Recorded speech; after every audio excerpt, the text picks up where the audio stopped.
All right. Hello, everyone. Welcome to On the Park Bench, a public square conversation brought to you by the Congress for the New Urbanism. On the Park Bench presents interactive conversations with thought leaders in new urbanism and allied industries, providing an opportunity for the audience to engage in real time. The webinar series is a platform for CNU members to engage, debate, and collaborate on pressing issues of the day. Today's webinar is Affordable Housing Strategies and Implementation with Bill Neher and Murphy Antoine. You can share your thoughts on #OnTheParkBench by going to www.tinyurl.com/OTPBfeedback. And you can join us for upcoming webinars. On Tuesday, June 11th, join us for Mitigating Harm Through Community-Based Ideas. In 2022, the Metropolitan Planning Council documented the equity and environmental harm that transportation infrastructure has historically caused in the Chicago region and sought community-generated ideas to mitigate those harms. Representatives from 3 Chicago-based organizations will discuss how to identify projects that communities want to advance and the process to do so. You can register for that webinar online at cnu.org/resources/ontheparkbench. And you can join us for CNU 32, which starts next week on May 15th. CNU 32 will be a congress to celebrate urbanism in the Midwest and is the premier national event to engage with the trends and challenges related to building community. You can learn more and register at cnu.org/CNU32. And on to today's webinar. Bill Neher is a designer with over 3 decades of experience working on a wide array of projects. From 2013 to February 2024, he was the principal of Neher & Associates, a building design and development consulting firm that completed numerous successful projects for its clients. In February of 2024, Bill joined the city manager's office at the city of Regina as the manager of special projects for the Housing Accelerator Fund. He recently added interim manager of the new housing branch to his role at the city. Building upon a lifetime of research and urban design study, Bill obtained his CNUA accreditation in 2015 to better equip him to help his clients create great places to live and work. A deep sense of equity and responsibility to others is embedded in Bill's work and studies. Throughout his design and consulting career, he has explored the best practices for meeting the challenges of homeless and affordable housing worldwide. Murphy Antoine is president and principal at Torti, Gallas and Partners, where his work focuses on the relationship between architecture, urban design, and planning in lower density neighborhoods and communities.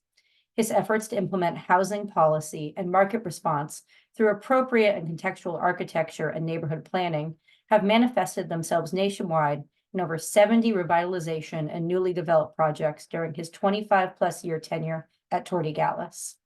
Murphy practices as both a professional architect and a professional planner, using urban design to inextricably link the two practices. He bridges an all too common divide between the two professions by bringing the planner's priorities of policy implementation, community benefit, and public collaboration to bear on his architectural contributions.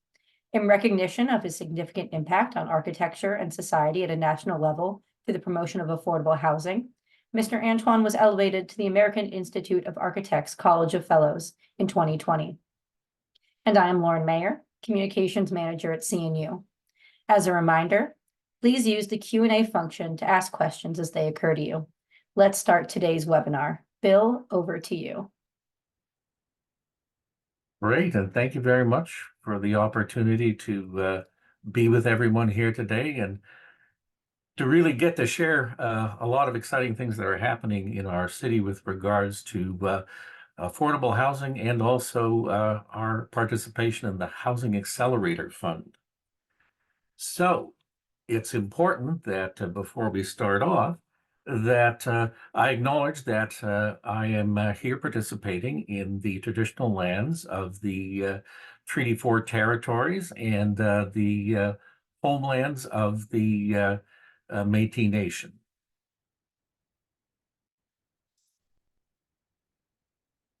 So I'm guessing a lot of people here on the webinar don't know where Regina is, and we're located right here in the middle of the Canadian prairies. And we're a city of a population of roughly 268,000 with 69 square miles of area, with an average income of a 170 and the average home price of 330, just to give you some reference points as we're going forward. So what a difference a year makes. It's this time of year that I get excited about attending the upcoming Congress. And last year it was no different. I was looking forward to exploring a new city, getting to hang out with some old friends, making some new ones, learning a lot of great stuff, and uh, coming back with a lot of great information.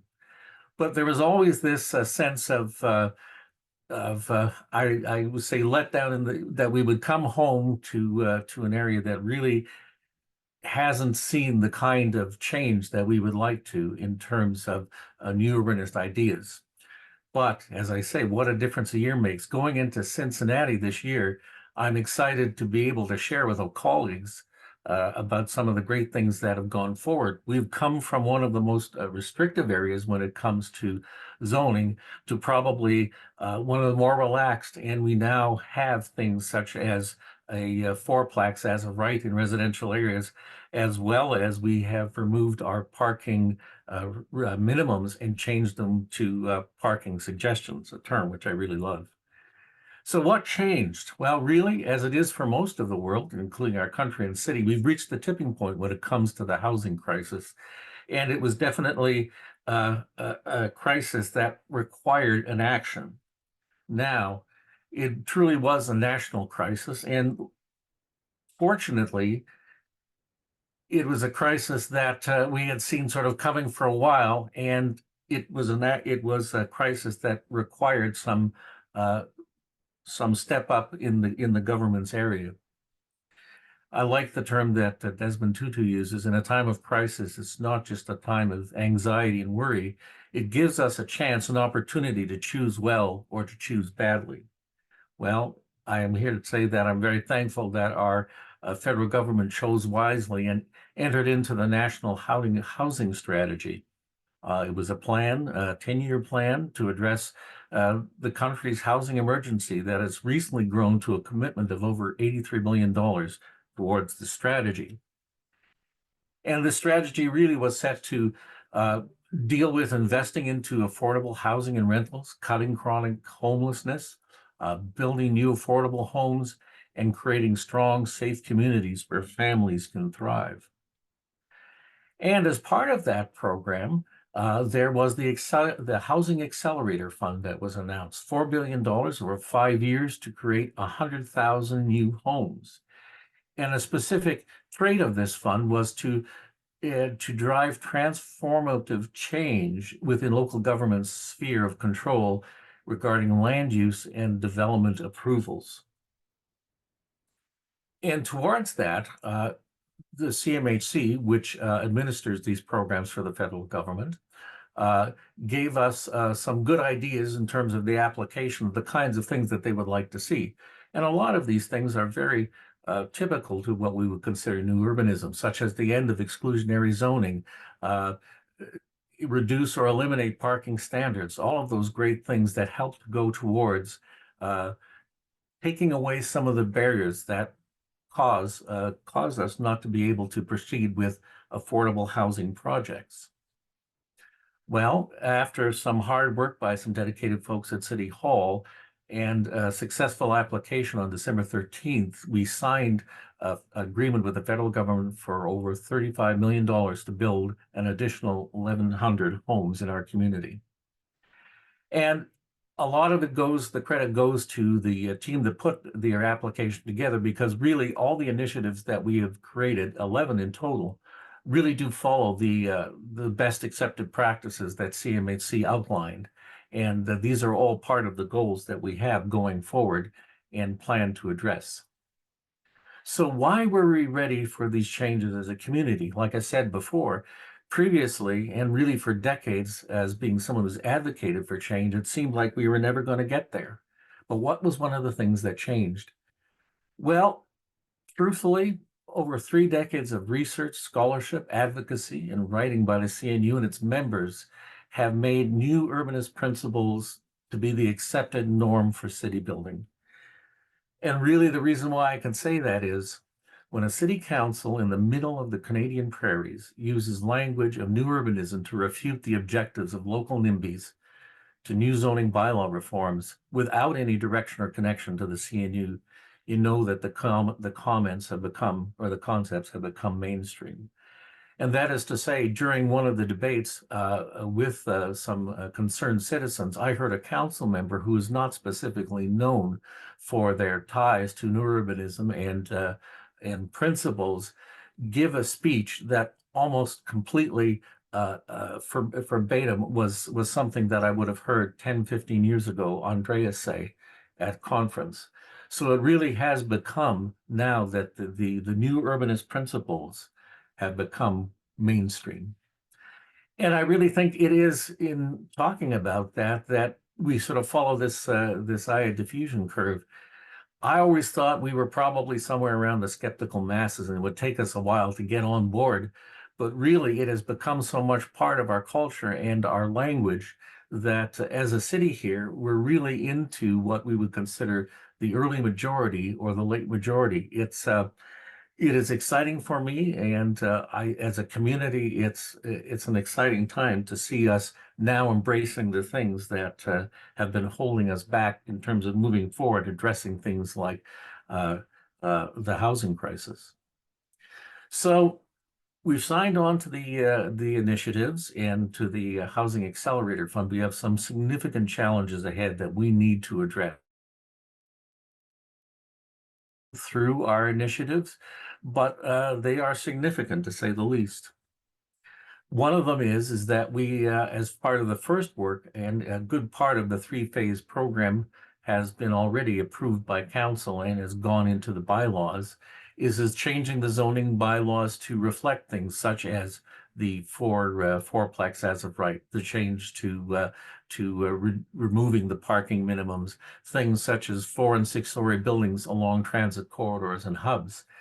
It was the kind of thing that we found most people really didn't twig into until it went through council and people started talking about it. And I always say zoning is a lot like electricity. You don't think about it until you come in direct contact with it. And that really is the case. When we started promoting the things that the news brought out some of our tried and true NIMBYs who filled council chambers to express their concerns about what was going forward and how it would affect their communities. And fortunately, it was also countered by a number of people who were speaking in favor of it. Again, something we wouldn't have seen in previous years, but now we are seeing a balanced argument when we talk about things like our changes to zoning. And really the big piece of the zoning puzzle that had a lot of people anxious was the introduction of missing middle and us talking about how we wanted to see missing middle going into residential neighborhoods. Well, when we talk about the missing middle and the changes and some of the things that we proposed, people got anxious. For some reason, they thought 1 year from now, this is the way it would be.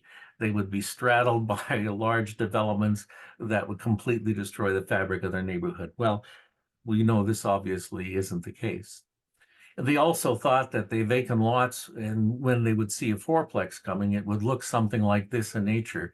And for some reason, there's always the tendency to believe the worst that might result, because we often think of the things as a community of the things that are the egregious things, the things that we don't want to see, instead of thinking about what they can be. And that's part of our work going forward as well, is encouraging the community to understand that infill is something that can be beautiful. It can fit the character of the neighborhood. And working with our local industry, the intent is to put things in place to make sure and encourage the kind of development that people want to see that's happening in the neighborhood. But still, there will always be those who get a little anxiety over it. Also, one of the things that we're dealing with is increased construction costs, and I know that that's universal across all of North America. To pick on one in particular, we all have seen what's happened to lumber prices, and in particular, we've seen a major spike, which fortunately is starting to see some market correction, but still it's really changed the cost of building. And you know that a good crisis is underway and has been into the public zeitgeist when you start getting memes. And these are a couple of my favorite memes that have been out there and really were expressing some of the anxiety that we're all facing. And not just to put it all onto lumber. In fact, everything did go up, including the cost of rebar and PVC.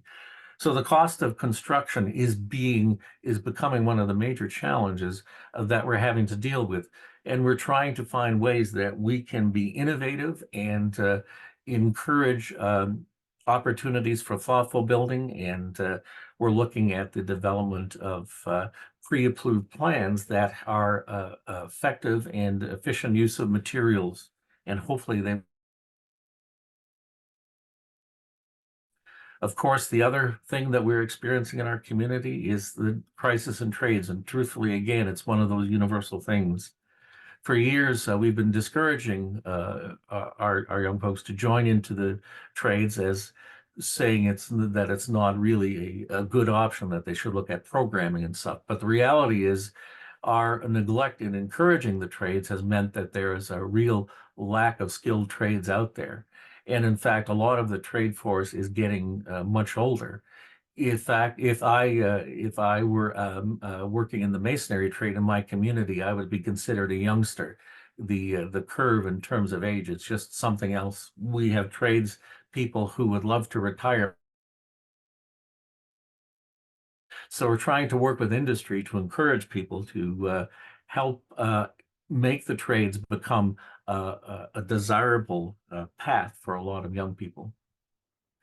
The building code changes will have an effect as well as we're going forward with tiered approaches with working our way towards net zero, plus some of the changes that we're going to be looking at with regards to accessibility.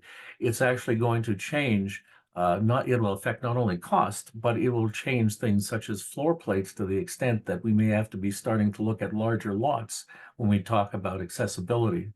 So it's having a direct dialogue and a conversation with the code officials to make sure that these code changes make sense for everybody and are going to be something that we can work with in the future and aren't going to be a significant problem going forward. The shortage of service land, too, as in many communities, is one of the things that we are facing. And one of our initiatives, in fact, is to see if we can prioritize the development of infrastructure to land to make sure that we're getting land available and into production sooner than later so that we can start dealing with some of our housing issues. Infill development, again, has its own challenges, and we've created a number of initiatives that are looking towards that. But the additional costs that go along with infill are always problematic. Plus, in our city, we have the double negative in the sense that we've got really no specialized infill builders. So we're having to find developers and builders, maybe from other cities and other areas, that can bring their expertise to our community and help deal with this area that we're desiring to see an increase in growth in. Also, the introduction of new housing typologies is problematic in that we have built nothing but single-family dwellings and condos for so long that we've really forgotten how to build these missing middle types properly. So introducing them into part of our plan, again, we are looking at initiatives that will help builders and developers look at these as viable options going forward and helping us build out the types of buildings that we need to address our concerns. Do I believe that we can overcome these changes? Well, most definitely. I have been all of my life in the private sector. And in February, I took the chance to join the city of Regina and work specifically in this area. I believe we are at a time of change, not only within our community, but really communities all over the place, that we need to contribute in whatever way that we can to help to overcome this crisis. And my opportunity to share what I've learned through the industry and through the city going forward is the goal that I really think that we are going to be able to move the needle. And it's incumbent upon us to take this opportunity that we've been given to go forward and make some significant changes.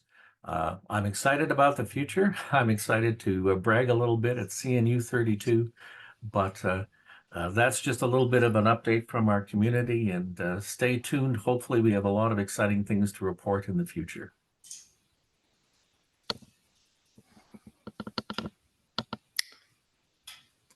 Thanks, Bill. That's great stuff. This is Murphy, and I guess I will just jump right in if that works. So I'd like to talk about new urbanism's impact on affordable housing and propose a construct for a conversation to have a conversation about affordable housing where we're not talking past each other. So I think there are different aspects. We all know there are different aspects to affordable housing, but how can we apply those and have a common conversation, and we'll talk about that in the guise of a case study as well. I think CNU and New Urbanism can take a lot of credit and should take a lot of pride in the impact on the affordable housing conversation. This goes back to the early '90s with Henry Cisneros' tenure at HUD. And as new urbanism started to rise in prominence and as a movement, the advent of the Hope 6 program and new urbanism's specific impact and ongoing impact on that. So much so that in the 25th anniversary of new urbanism, Rob and Public Square uh, identified the public housing that engages the city as one of the 25 great ideas of new urbanism. But certainly that conversation is not over. That conversation continues. As Bill identified, the crisis is here. It's in every city. It's in our country. It's international. And so the evolution of the affordable housing conversation, both at HUD, at the policy level, at the CNU level, needs to continue. The Choice Neighborhoods Initiative is one of HUD's initiatives that comes out of Hope 6. It's actually 14 years old now. It started in 2010. So that's part of this ongoing conversation. But as the crisis heightens, we need to speak with louder voices and not just rest on the laurels of our past. Just a little bit of background. This is a graphic that talks about the median housing burden. Sort of the statistics are US, but again, this is applicable in lots of places, as Bill just showed us in Canada. But the housing burden, the cost of housing for both renters and owners just plainly outstrips the median household income. And this is particularly acute in places where land values are high, and land values are high where people want to live, where economic opportunity, where community opportunity thrives, and so the crisis becomes that much more acute. 30% of income spent on housing is that kind of housing and HUD metric of an undue housing burden. So when you spend 30% or more of your income on housing, that is out of whack with the proportion that should be spent. In the US, 50% of renters across the board pay 30% or more of their income. These are 2022 statistics. And the one that blew me away was 21% of owners. So we think of home ownership as the place of arrival, but homeowners, 21% are paying more than 30% of their income. So the overall blended proportion is 31%, a third of the population pay or house are burdened. 25% of household income used to be the metric in the original HUD standards, and so those numbers go up. So just a little bit of a background on the crisis. So how do we even talk about this crisis? How do we even talk about affordable housing?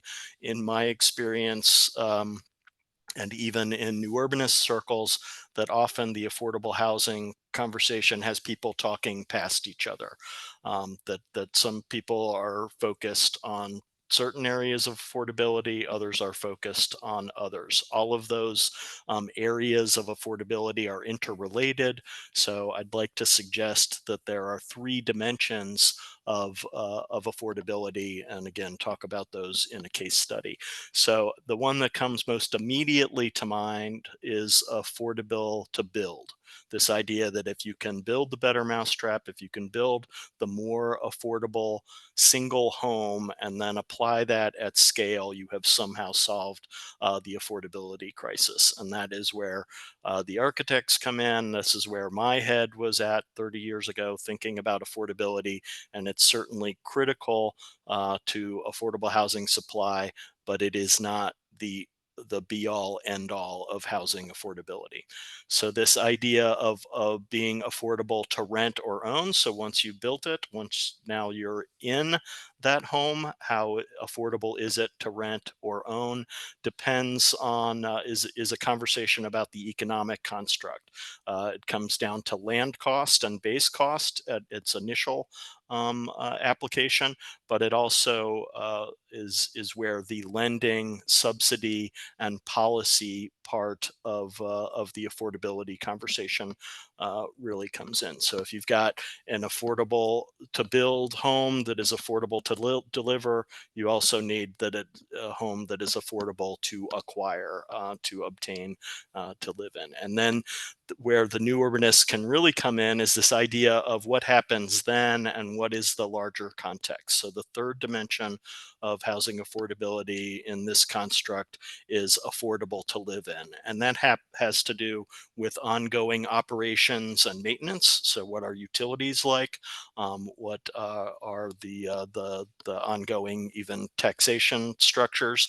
But also the larger community, affordable to live in terms of access to other services, access to jobs, access to schools, access to education, access to healthy foods. So again, not an uncommon new urbanist idea, but certainly impacts affordability.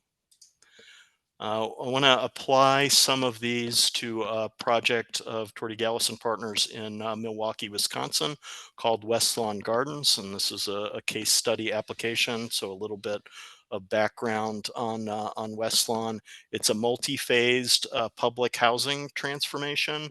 It's in kind of a T3 transect portion of the city and kind of the northeast corner of Milwaukee. And so a really suburban retrofit in that part of the city. It is substantially sized, so 75 acres and 1,000 homes. It is mixed income, so it is public housing replacement for very low income residents, workforce housing, and market rate housing. It was funded in part by a HUD Choice Neighborhoods grant, which expanded the concerns of Hope 6 to go not only beyond the boundaries of the site, but beyond the boundaries of that affordable to build sticks and bricks part of the conversation. So it touches people concerns, it touches neighborhood concerns in the choice neighborhoods language. It's also mixed use in that it incorporates incubator businesses for economic development, community supportive services, community gardens, and a significant investment in infrastructure improvement. This was lowland up against a channelized creek with lots of flooding. It was a landfill before that, so it has poor soils and poor drainage. There was a lot of infrastructure retrofit, and all of these aspects again speak to the larger affordability dilemma and affordability solution here beyond the housing. It was also put sustainability as a high priority. It was Wisconsin's first LEED for Homes platinum certification in a public house. It was Wisconsin's first, and it was achieved in a public housing transformation context. What makes West Lawn affordable to build? Efficient and appropriate typologies. So you see some townhomes here, you see some stacked flats, you see some cottage types of homes. Small, compact footprints, primarily rectilinear. We've got porches and dormers and bays, but again, rectilinear additions and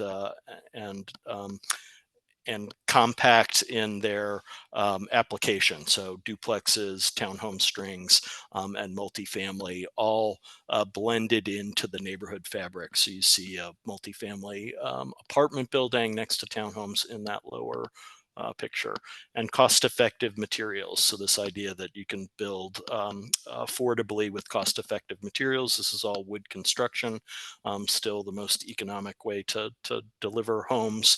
Cementitious panel and siding.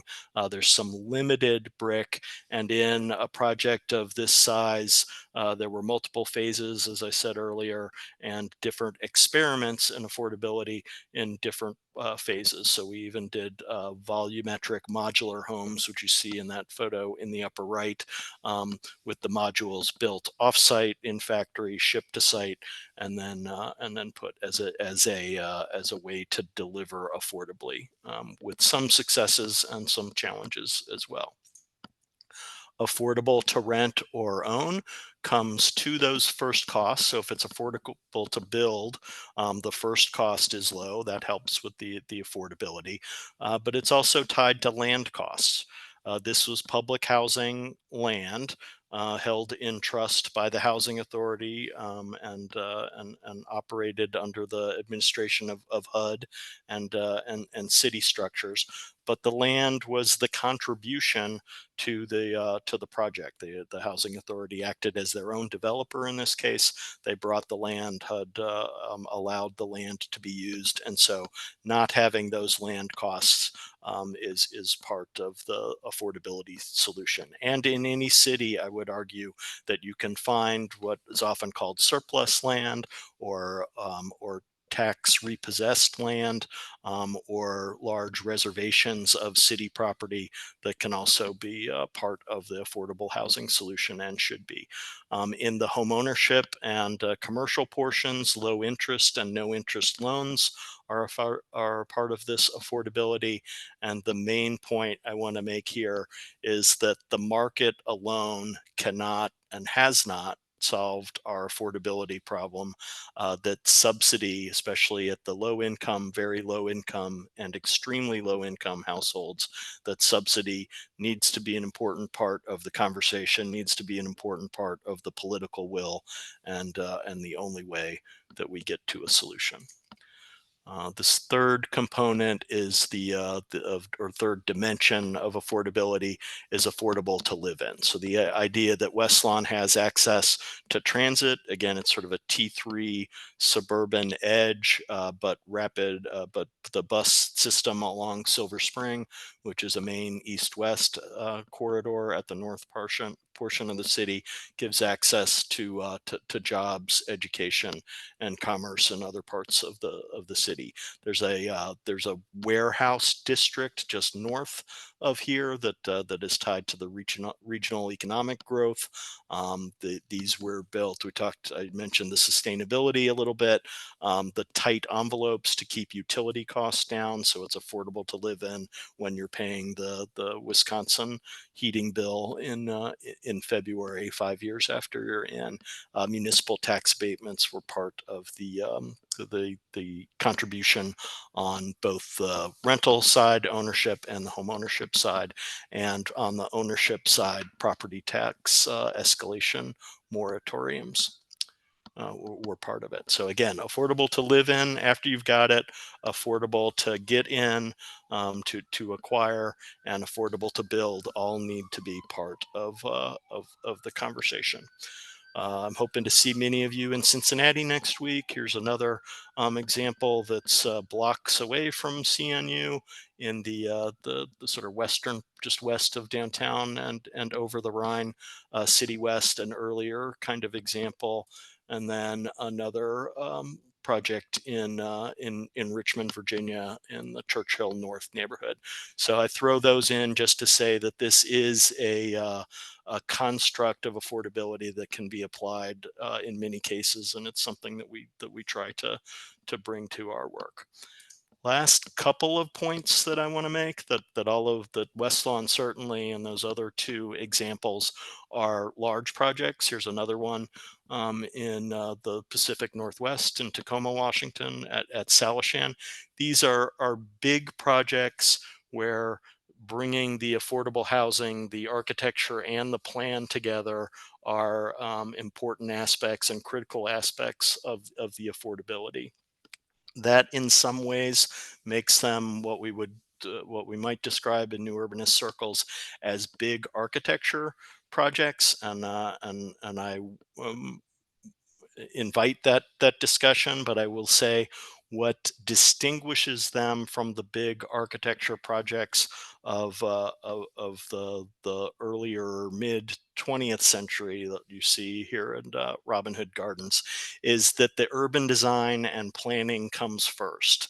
And the architecture, or the mix of typologies, is what is applied to that urban design and planning framework to bring the neighborhood to life, as opposed to starting with a big idea, a single idea about the architecture, and extruding that over the landscape. So having an affordable component and having it in components that can be applied to a large plan, but still work and survive on their own individually at the same time that they're part of the larger community is a critical component that the new urbanism brings to this aspect. The other ways, as I wrap up here, that I would suggest that we expand the conversation is, again, the crisis of affordability is growing at both ends of the scale. So the increased of homeless families, and on one end of the economic spectrum, and on the other, the idea of attainable housing, workforce housing, that affordable housing is a challenge, affordability for everywhere and everyone. I think the affordable housing, or I would suggest that the affordable housing conversation is very much tied to the equity and climate change conversation, that we need to talk about location, we need to talk about access, we need to talk about health and energy consumption, and those are just as important, if not more important, in the affordable housing as they are in market rate pieces. Density, part of the increase. I hear a lot more conversation about pushing densities of affordable housing, and I think that is certainly something we need to investigate, something we need to look at, and help solve some of the supply issues. But it always needs to come back to the appropriate typologies, appropriate placed. So warehousing, affordable housing of a single income tier in high rise is a mistake that we as a country in the US have made before. It's not something I suggest that we go into lightly, but there are appropriate densities, there are appropriate applications, and we just need to find those solutions, and it's different place to place. And then my last plug would be policy. Right, that we need to get back to, as a nation, as a new urbanist movement, forcing and pushing the political will to address these complex and interrelated challenges. So we have a proud history of doing that, and we should get back to that. And I think that's it for me.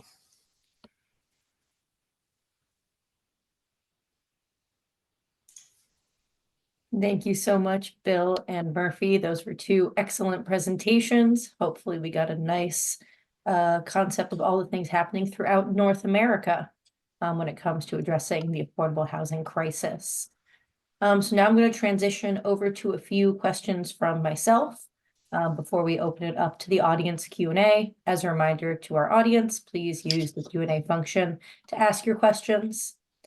So my first question to both you, Bill and Murphy, is you both talked about the role of new urbanism in addressing the affordable housing crisis. And I was wondering if you could just talk about any of the specific principles or anything that you find the most relevant when talking about affordable housing. I'll let you go ahead first, Murphy. Well, that's a mistake, Bill, because I'm going to steal from things that you talked about in your presentation, and but hopefully you'll still have something. I think seizing on what has captured or what is currently capturing the public imagination is a great way to broaden the conversation, and that's something we should do. So, two examples, both of which that Bill cited and that new urbanism can take some credit for, is this idea of missing middle housing. Again, traditional typologies that we can see in places all over the country, all over the continent, all over the world.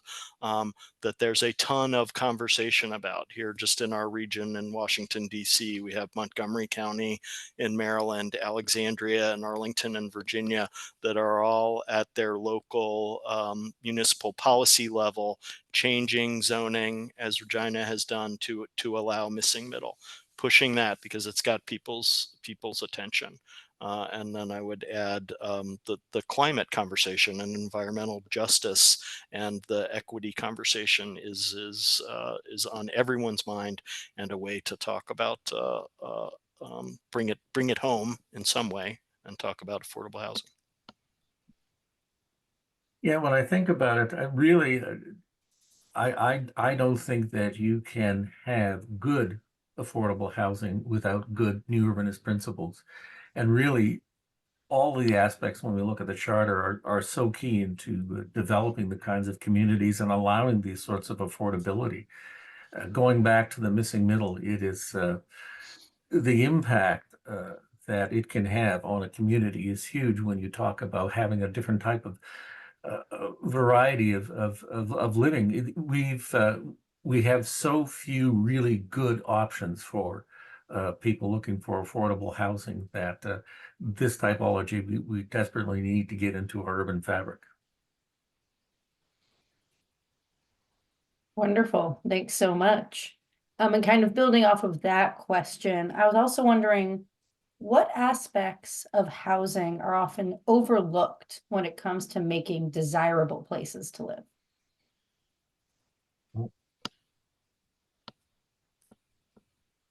Go ahead, Murphy. Well, the biggest one, and it might be related to this missing middle conversation, is that on the delivery side, particularly in the real estate developer world, the product world of housing, it is one typology or another.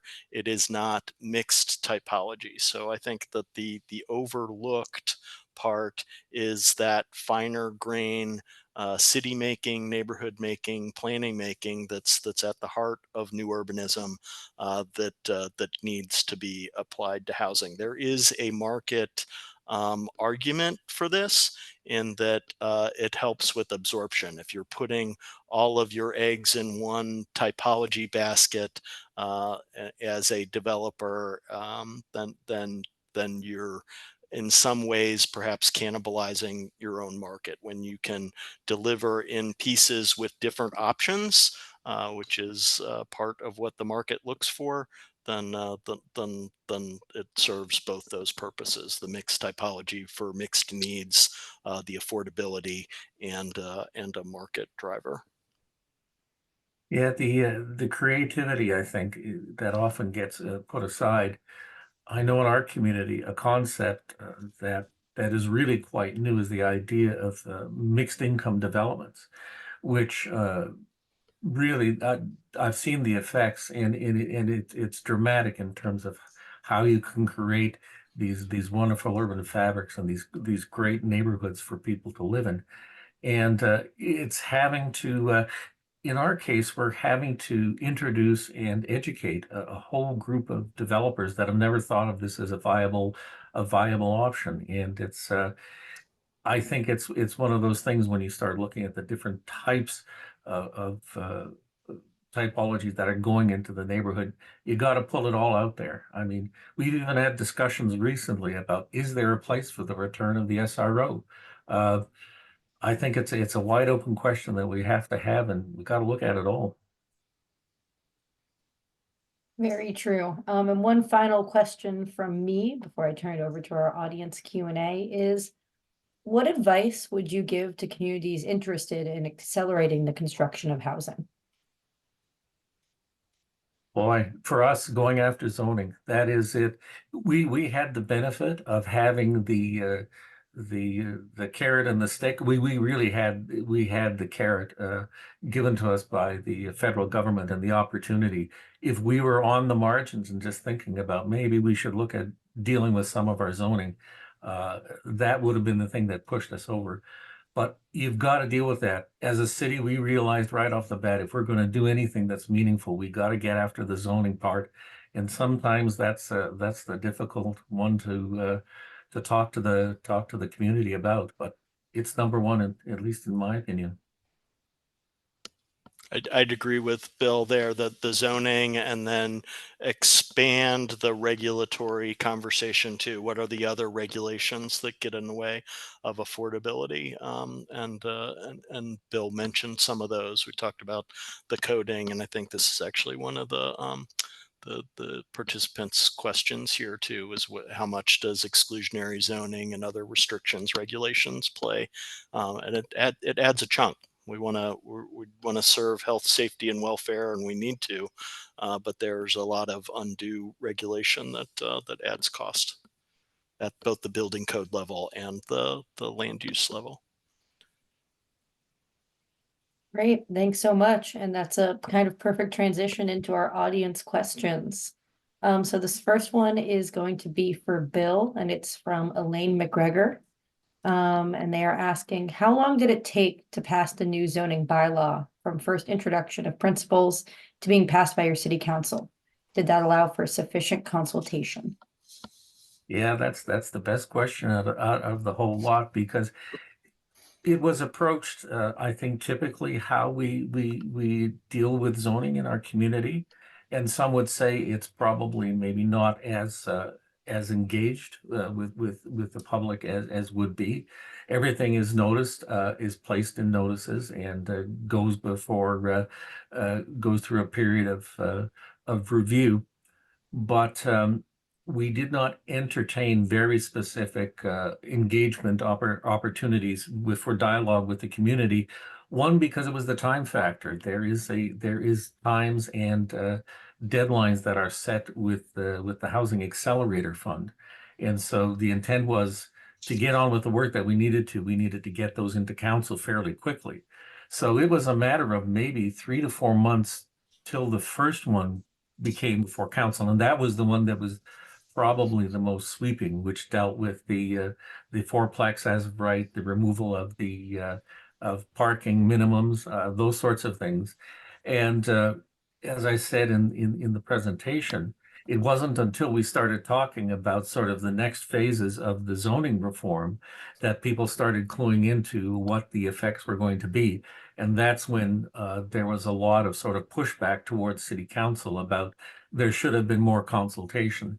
And probably in hindsight, I think everybody in City Hall would say that ideally, yes, it would have been great if we would have had more time to have that discussion with the community. Would it have changed the outcome? Probably not, because the city council itself was very adamant about making these changes to address the issues that we had. So that was sort of our process in kind of the timeline. Gotcha, very interesting. And now over to you, Murphy. This question is from Megan O'Hara. And they're asking, can you share about how the Housing Authority made the financing work for modular construction? Other developers have faced conflicts with upfront deposits required for modular construction and LIHTC closing / cash flow. Great question, Megan. So because West Lawn Gardens, or this phase of West Lawn Gardens, had Choice Neighborhoods funding, they were able to work out with HUD as opposed to getting to the LIHTC whatever deposits were needed to get the modular going. Because it was a later phase, and I want to say it was actually probably the third or fourth phase of West Lawn where modular was introduced. The success of the earlier phases also made those negotiations a little bit easier, that it was a guaranteed delivery. It was a stabilized project in some ways that made some of the upfront demands of the modular construction factories and that development side a little easier. I will say at the end of the day, the hope was to save dollars and to save time in the Wisconsin winter, that neither of those really came to fruition at West Lawn in the modular experiment. That in the end, it did not save significant time. It did not save significant money. So this is still a learning process for all of us. Very interesting. Yeah, having these case studies out there is really helping kind of move parts of nations forward, and lessons learned are always helpful. This question is for both of you. It is from Nick Flowers. And they ask, it was mentioned that the market alone has not and will not solve affordability. How much of this is a product of exclusionary zoning and other restrictions/regulations placed upon housing over the years? What role, if any, does the market play in achieving affordability? Boy, that's a big one. The market certainly has a place to play, but I think based on my background of experience and going forward, really to accomplish the kinds of things that we need to do in terms of particularly deeply affordable housing, it really is something that comes through subsidies, whether they're in our case provincial or federal. The market can keep other parts moving well, I think. But even then, I think there is some adaptation. But dealing specifically with affordable and deeply affordable housing, it's definitely going to be subsidies and other programs that make it work. I can't see the market handling it by itself. But in partnership with a public entity, with a public interest, and with the public subsidy, that's where the market can make the biggest influence. And to the other part of the question, what is the impact? I've heard it of the regulatory and zoning exclusions. I've heard people say 10 to 15% off the top. I couldn't swear to those statistics. I've heard one of the New Urbanist founders say it's 50% of the total cost, and I would definitely not swear to those statistics.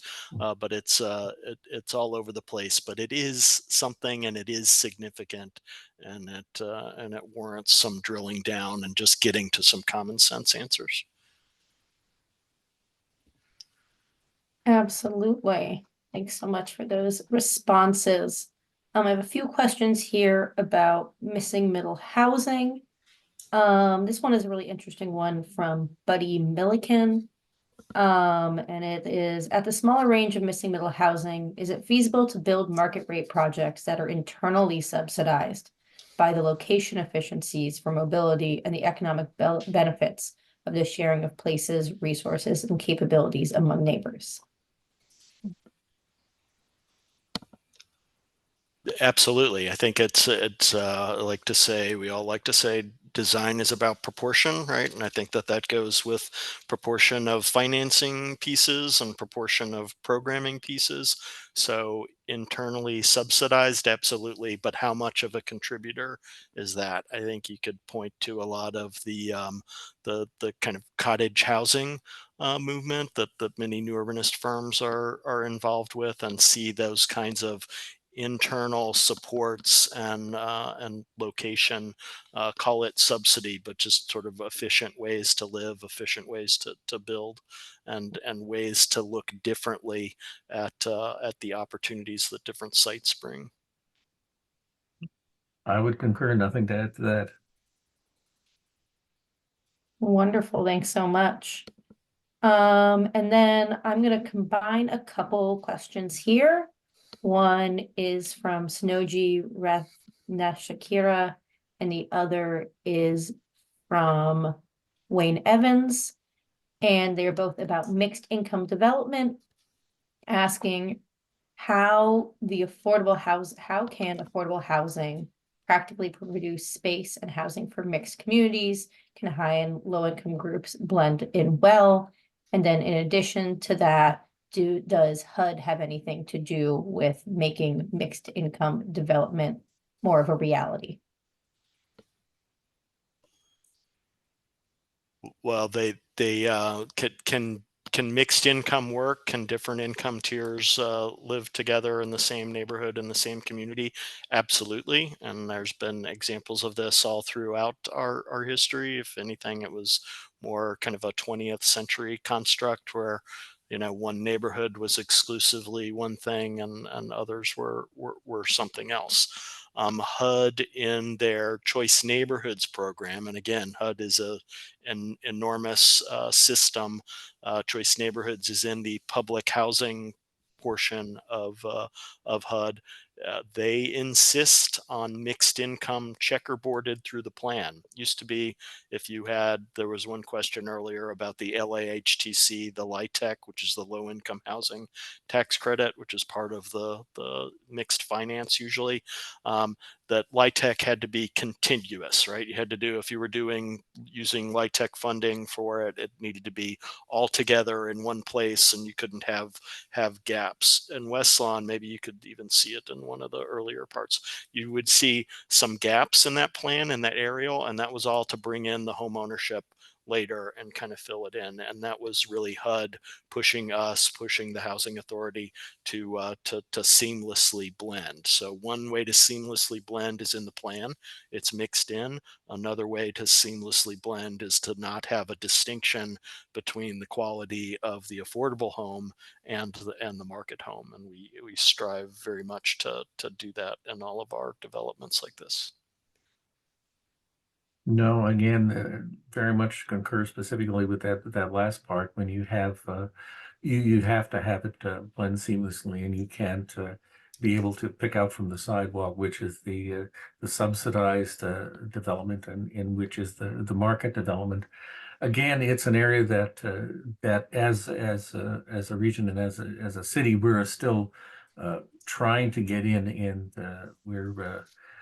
we're looking for best examples and best practices that we can start introducing to our developers and builders to look at and use as models.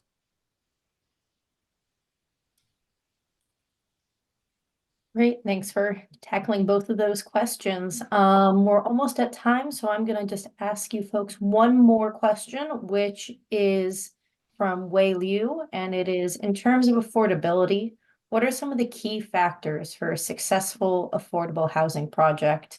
And they give the example of political will versus location or land cost.